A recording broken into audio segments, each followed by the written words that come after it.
U.S. federal government to significantly increase restrictions on gun sales and ownership in urban areas. The negative team vehemently negates this resolution and does so not in principle, but in practice. I would first like to offer a series of definitions as well as a list of the affirmative's responsibilities today. As defined by Webster's New World Dictionary, significantly denotes momentous or extremely important, especially in its effect on the future. From the same source, restrictions are confinements or limitations. Thus, the affirmative must prove that their imposed limitations will have extremely important, crucial effects on the future, and they cannot win without proving this. A gun can be defined as a weapon consisting of a metal tube from which projectiles or bullets are discharged. The affirmative's plan must limit all different types of guns. Webster defines sale as the exchange of goods for an agreed-upon sum of money, and ownership as legal right of possession. By virtue of the resolution, Caitlin and Ian must increase restrictions on the exchange of guns for money and the legal possession of all types of guns, and cannot go beyond these spheres. Finally, urban areas, defined by Princeton's online dictionary, are centers of population, commerce, and culture of significant size and importance. Therefore, the affirmative can only address areas of significant size, population, and importance. No other areas may be incorporated. If the affirmative fails to achieve any of these responsibilities, they cannot win today. The resolution is inherently flawed because it cannot produce significant change.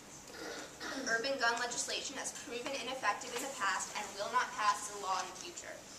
By enacting this resolution, you are taking guns away from law-abiding men and women, and in effect, aiding criminals. The entire philosophy of the affirmative rests on the belief that everyone follows the law. That is simply not the case, nor will it ever be. To pass such a resolution, you must overcome the ire of public opinion. A Gallup poll found that since 2000, 40 to 45% of households in America have at least one gun.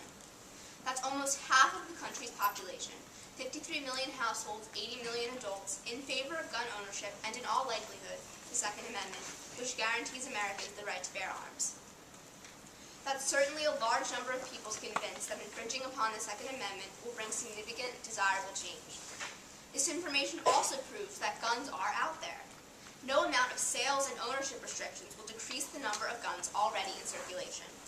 The Committee to Improve Research and Data on Firearms and the Committee on Law and Justice estimate that there are 300 million guns in America. Meanwhile, the Bureau of Justice Statistics finds that 40% of criminals obtain their firearms from friends or family, and 40% obtain guns illegally. Based on this, only 20% of criminals obtain their guns legally.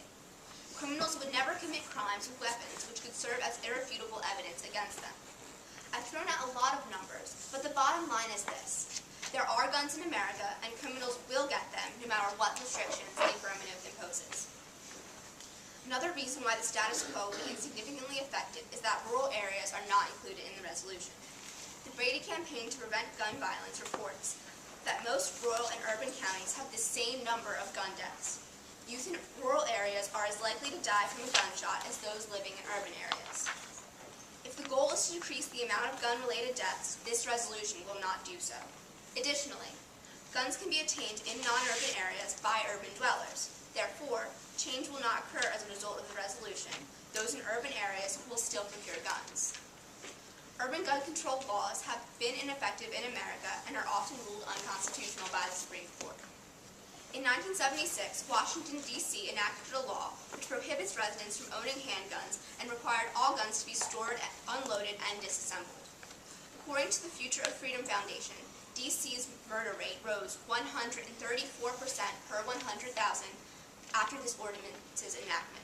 In 2008, the Supreme Court struck down this law as unconstitutional. Chicago enacted a handgun ban in 1982 with almost identical results.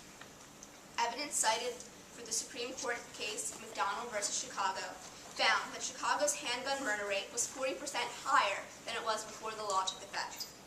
The Chicago Police Department reported that 96% of firearm murder victims in Chicago were killed with handguns in 2005.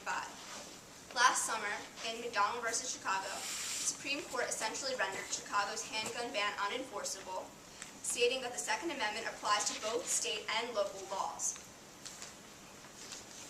An individual's right to bear arms applies everywhere, and the Supreme Court has shown its willingness to uphold this in recent years. There is no way that the affirmative reforms would last under court scrutiny. In both D.C. and Chicago, individuals sued for their right to bear arms, and their requests were honored.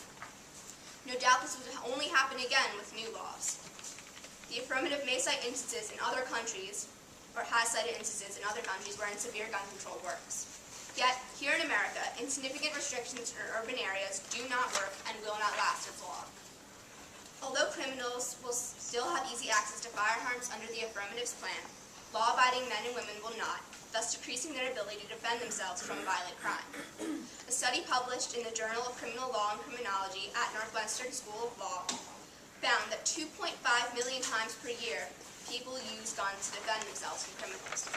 Using this, guns are used 60 times more often to protect lives than to shoot with criminal intent. 200,000 of these individuals were women defending themselves against sexual abuse. We certainly do not want to give more power to criminals. Law-abiding citizens will likely follow gun control restrictions, yet, as I have shown, criminals will not. We need to allow citizens the means to defend themselves, especially in crime-infested areas. The negative team knows that every death is a tragedy, every life precious. However, if the affirmative fails to prove that their restrictions will have extremely important, crucial effects on the future, they cannot win. If they go beyond the parameters of the resolution, they cannot win. My partner Catherine will outline further why their plan will ultimately fail. If you are swayed at all by any of our arguments today, I urge you to vote negative. Thank you.